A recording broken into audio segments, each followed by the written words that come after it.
بریلویوں کو کوئی نہیں جانتا، دیوبندیوں کو کوئی نہیں جانتا۔ لوگ اس ٹینشن میں نا یوٹیوب پہ لگے رہتے ہیں کہ فلاں انجینئر نے کیا کہہ دیا، فلاں مولوی نے کیا کہہ دیا، وہ لوگ ان کو کسی کو نہیں جانتے۔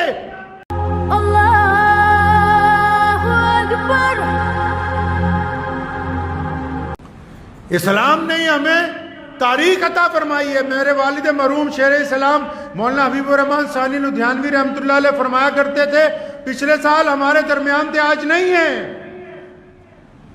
لیکن کچھ جانے والے ایسے جاتے ہیں جن کی روایتیں قائم رہتی ہیں۔ چلے تو سارے ہی جانا ہے، جانا تو سب نے، لیکن کچھ جانے والے ایسے جاتے ہیں جن کی روایتیں قائم رہتی ہے۔ اگر کسی کا لگایا ہوا پرچم سلامت رہے تو اس کا مطلب وہ زندہ ہے۔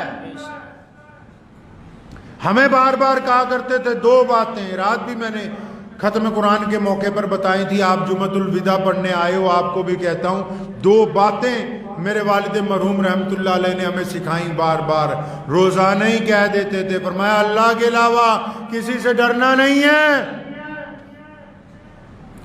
اللہ کے علاوہ ڈرنا اس لیے کہ مر جائیں گے اور موت تو آنی۔ بندہ ڈرتا کیوں ہے بھائی؟ کہ مر جاؤں گا تو موت تو آنی ہے۔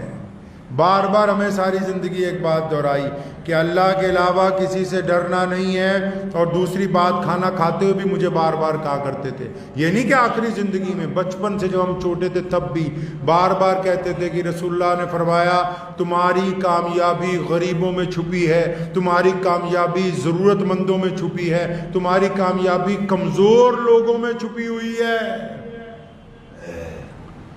محمد رسول اللہ نے کہا ہے کہ کمزور آ جائے مدد مانگنے، اس کی مدد کرو، جس طرح کی مدد چاہتا ہے، دشمن کے خلاف چاہتا ہے مدد کرو، مال کی مدد چاہتا ہے مدد کرو، دوائیوں کی مدد چاہتا ہے مدد کرو، صحت کی مدد چاہتا ہے مدد کرو، گھر کی مدد چاہتا ہے مدد کرو۔ محمد رسول اللہ نے کہا کہ تمہاری کامیابی کمزوروں کے اندر چھپی ہوئی ہے۔ تو ہمارے باپ نے ساری زندگی دو نصیحتیں کی ہمیں کہ اللہ کے علاوہ کسی سے ڈرنا نہیں ہے، اور مدد جو ہے ہمیشہ کمزوروں کی کرتے رہنا ہے۔ اللہ آپ کو بڑی عزت عطا فرمائیں گے انشاءاللہ، تو کریں گے سب لوگ انشاءاللہ۔ تو لیکن مدد شروع کہاں سے کرنی ہے؟ مدد کی ابتدا اپنے گھر سے کرنی ہے۔ اگر آپ کا پڑوسی بہت غریب ہے، چاہے وہ غیر مسلم ہے، آپ کا پڑوسی اگر محتاج ہے، چاہے اس کا مذہب وہ نہیں ہے جو ہمارا ہے، اگر پڑوسی بھوکا ہے، ہم اچھا کھانا کھاتے ہیں، تو پھر ہمیں نماز پڑھنے کا کوئی فائدہ ہونے والا نہیں ہے، نماز پڑھنے کا کوئی فائدہ ہونے والا نہیں ہے۔ سب سے پہلی مدد اپنے پڑوسی کی کرنی ہے، پھر اپنے سکے بھائی بہنوں میں اگر کوئی غریب ہے اس کی مدد کرنی ہے۔ مجھے پتا ہے مدرسے والوں کو زکوٰۃ صدقات کی ضرورت ہوتی ہے، لیکن پہلا حق پڑوسی کا ہے، دوسرا حق سکے خونی رشتہ داروں کا ہے۔ اگر یہ دو کیٹیگریوں کے لوگ مدد نہیں چاہتے، ان کے پاس مال ہے، پھر تمہاری مرضی ہے، جس کو مرضی دیتے رہو، لیکن پہلے ان کی مدد کرنی ضروری ہے۔ اور اپنے مزاج میں یہ بات ڈال لیں کہ اللہ نے ہمیں اسلام کا نمائندہ بنایا ہے۔ کس کا نمائندہ بنایا جی ہمیں؟ اسلام کا۔ بریلویوں کو کوئی نہیں جانتا، دیوبندیوں کو کوئی نہیں جانتا، انصاری قریشی پٹھانوں کو کوئی نہیں جانتا۔ دنیا میں اگر کوئی کسی کو جانتا ہے، اکثر لوگ اس ٹینشن میں نا یوٹیوب پہ لگے رہتے ہیں کہ فلاں انجینئر نے کیا کہہ دیا، فلاں مولوی نے کیا کہہ دیا، وہ لوگ ان کو کسی کو نہیں جانتے۔ اگر پتہ کرنا ہے کہ دنیا کس کو جانتی ہے تو کسی غیر مسلم سے پوچھو کہ تم اسلام کے بارے میں کیا جانتے ہو، وہ کہے گا کہ ہاں جانتے ہیں، یہ محمد الرسول اللہ کا دین ہے۔ لوگ کس کو جانتے ہیں؟ صرف رسول اللہ کو جانتے ہیں۔ کس کو؟ یہ رسول اللہ کو جانتے ہیں۔ یہ اگلے وہم تو تم نے پال رکھے ہیں۔ عقیدے منجمد اپنی جگہ پر اماموں کی قبائیں لڑ رہی ہیں۔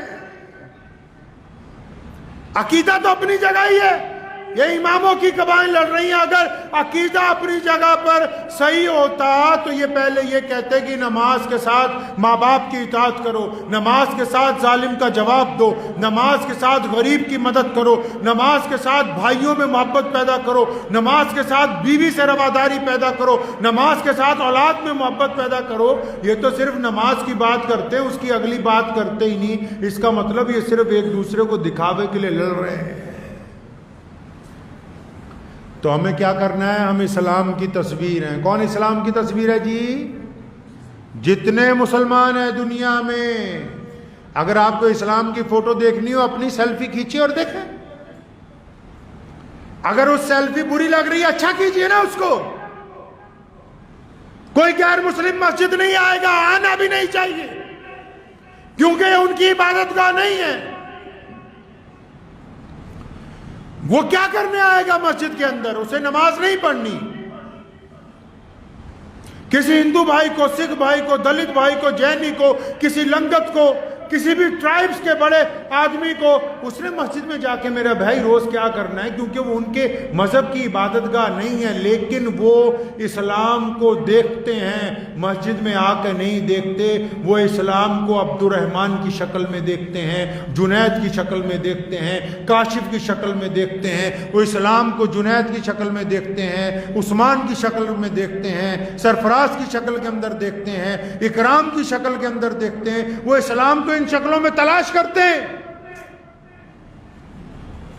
تو اگر عثمان بے ایمانی کرے, وہ تو اسلام کو دیکھتے ہیں کالج میں کہ یہ اسٹوڈنٹ جو ہیں کالج میں مسلمان پڑھتے ہیں, یہ دیانتدار ہیں کہ بے ایمان ہیں. اگر یہ دیانتدار ہیں تو اسلام اچھا مذہب ہے, اگر یہ بے ایمانی کرتے ہیں تو پھر اسلام کے لیے اچھی خبر نہیں. وہ اس مسلمان دکاندار کو دیکھتے ہیں, یہ سچ تولتا ہے تو اس کا مطلب محمد رسول اللہ نے ہمیں سچائی کا پیغام دیا. یہ اگر ٹھگی مار رہا ہے تو یہ کیسے مسلمانوں کی نمائندگی کرے گا؟ تمہیں کس نے کہا کہ صرف مسلمانوں کے امام جو ہیں اسلام کے ٹھیکیدار ہیں؟ ہر ایک شکل محمد رسول اللہ کی نمائندہ ہے. آپ زندگی کے جس شعبے میں ہیں, آپ کے ساتھ جو غیر مسلم لگے ہوئے ہیں وہ اسلام کو آپ کے اندر دیکھتے ہیں. اور ہمارے بڑے ایسے تھے, ہمارے بڑے اس دیش میں جو پیدا ہوئے ہمارے بڑے ایسے تھے کہ آج اگر کوئی مسلمان جھوٹ بولتا ہے نا پنچایت میں, تو کوئی ہندو سکھ بھائی بیٹھا ہوتا ہے نا تو اس کو ایک لفظ کہتا ہے یار شرم کر, تو مسلمان ہو کے جھوٹ بول رہے ہیں. ہمارے بڑے ایسے تھے کہ آج بھی ان کا پڑوسی اس بات کی قسم کھاتا ہے کہ اگر مسلمان ہے تو سچ بولتا ہے, مسلمان ہے تو دوسرے کی بیٹی کی طرف گندی نگاہ سے نہیں دیکھے گا, مسلمان ہے تو کسی کی عزت خراب نہیں کرے گا, مسلمان ہے تو کسی کے گھر کی طرف بری نگاہ نہیں ڈالے گا, مسلمان ہے تو کسی کے گلے کے اندر ڈاکہ نہیں ڈالے گا, مسلمان ہے تو مال کے اندر ملاوٹ نہیں کرے گا. اس لیے یاد رکھو مسلمانوں, مسلمانی صرف نماز پڑھنے سے نہیں ہوتی. اگر مسلمان ہے تو دیانتدار ہوگا, اگر دیانتدار نہیں ہے تو پھر مسلمان نہیں ہوگا. بات پلے پڑ گئی؟ انشاءاللہ نہیں کریں گے انشاءاللہ. اپنی زندگی کو پلٹنا ہے, اور جب پلٹے تبھی سویرا ہے, جب پلٹ گئے اسی وقت سویرا ہے. آج پلٹے آج ہی سویرا ہے. اللہ نے فرمایا ما غرک بربک الکریم, کہ میرے پیارے بندے میں تیرا کریم رب ہوں, آ جا بس ایک دفعہ کے معافی مانگ. فرماتے تو میری طرف ایک قدم چلے گا, میں 70 قدم تیری طرف چل کے تجھے پکڑ لوں گا, آگے کھینچ لوں گا اپنی طرف, پھر کامیابی ہی کامیابی ہے. کریں گے انشاءاللہ.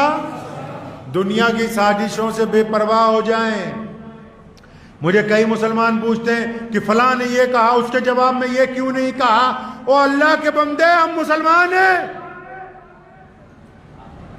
ہم پہلے دشمن کا قد و کاٹ دیکھتے ہیں, پھر اس کے بعد اس کے لیے اظہار خیال کرتے ہیں. اللہ نے اس مقام پر اسلام کو پہنچایا ہے کہ جب وہ بہت نیچی سطح پہ کھڑا ہوا کوئی آدمی اگر اسلام کے خلاف بول رہا ہے, تو اگر میں اس کو مارنے بھی جاؤں تھپڑ تو مجھے خود جھکنا پڑے گا. اسلام کو کہیں جھکنے کی ضرورت نہیں ہے.